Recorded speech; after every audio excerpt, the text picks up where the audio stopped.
নমস্কাৰ শ্ৰদ্ধাৰ শিক্ষাগুৰুসকল এতিয়াৰে পৰা প্ৰাদেশিক মাধ্যমিক বিদ্যালয়ৰ শিক্ষকে কৰ্তৃপক্ষৰ কোনো অনুমতি নোলোৱাকৈ তেওঁলোকে উচ্চ শিক্ষা গ্ৰহণ কৰিব নোৱাৰিব বুলি এটি নিৰ্দেশনা বিভাগীয় ফালৰ পৰা প্ৰদান কৰা হৈছে। বিশেষকৈ বহুতো শিক্ষক শিক্ষয়িত্ৰীয়ে চাকৰি কৰি থকা অৱস্থাত বাহিৰৰ পৰা তেওঁলোকে বিএড ডিগ্ৰী অৰ্জন কৰা বুলি তেওঁলোকে ডিপাৰ্টমেণ্টৰ ফালৰ পৰা প্ৰব পাইছে। আৰু যিসকলে অলৰেডি চাকৰি পাইছে তেওঁলোকৰ ক্ষেত্ৰত বিভাগে বহুত কঠোৰ হৈ পৰিছে। তেওঁলোকৰ এই ডকুমেণ্টছসমূহ চোৱা চিতা কৰিবৰ কাৰণে অলৰেডি নিৰ্দেশনা দিয়া হৈছে।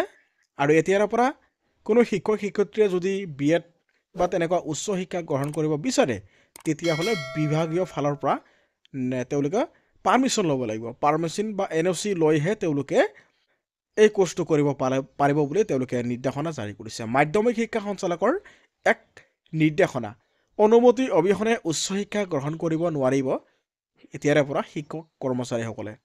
এতিয়াৰে পৰা শিক্ষা বিভাগৰ অনুমতি অবিহনে কোনো শিক্ষক কৰ্মচাৰীয়ে উচ্চ শিক্ষা গ্ৰহণ কৰিব নোৱাৰিব।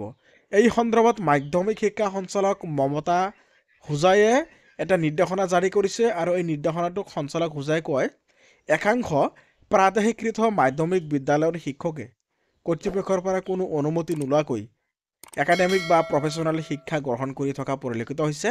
কিন্তু অসম চিভিল ছাৰ্ভিচ যিটো কণ্ডাক্ট ৰুল আছে এই ৰুলৰ 1965ৰ 13 নং বিধিৰ স্পষ্টভাৱে উল্লেখ আছে যে কোনো চৰকাৰী কৰ্মচাৰীয়ে কৰ্তৃপক্ষৰ আগতীয়া অনুমতি অবিহনে কোনো শিক্ষা প্ৰতিষ্ঠানত নামভৰ্তি কৰি কোনো স্বীকৃতিপ্ৰাপ্ত পৰিষদ বা বিশ্ববিদ্যালয়ৰ অধীনস্থ পৰীক্ষাত অৱতীৰ্ণ হ'ব নোৱাৰে।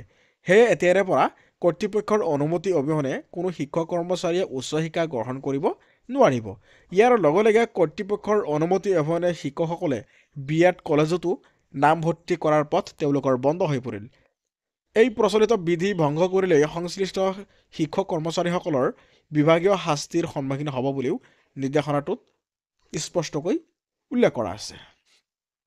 বিভাগীয় ফালৰ পৰা জনাইছে যে মাধ্যমিক শিক্ষা সঞ্চালক মমতা হোজায়ে জনোৱা অনুসৰি পেছাদাৰী অৰ্হতাৰ বাবে উচ্চ শিক্ষা গ্ৰহণ কৰাসকলে বিভাগীয় শাস্তিৰ সন্মুখীন হ'ব লাগিব। বিদ্যালয় পৰিদৰ্শকসকললৈ জাৰি কৰা এই নিৰ্দেশনাটোত কোৱা হৈছে যে শিক্ষকসকলৰ তৎক্ষণাত বিভাগীয় কৰ্তৃব্যৱস্থা যিটো কাৰ্যব্যৱস্থা ল'বলৈ কোৱা হৈছে। যিসকলে নিযুক্তি কৰ্তৃপক্ষৰ পৰা পূৰ্বৰ অনুমতি নোলোৱাকৈ চাকৰি কৰি থকাৰ সময়ছোৱাত কোনো ধৰণৰ শৈক্ষিক বা পেছাদাৰী অৰ্হতা লাভ কৰিছে তেওঁলোকৰ বিৰুদ্ধেও ব্যৱস্থা লোৱাৰ নিৰ্দেশ দিয়া হৈছে।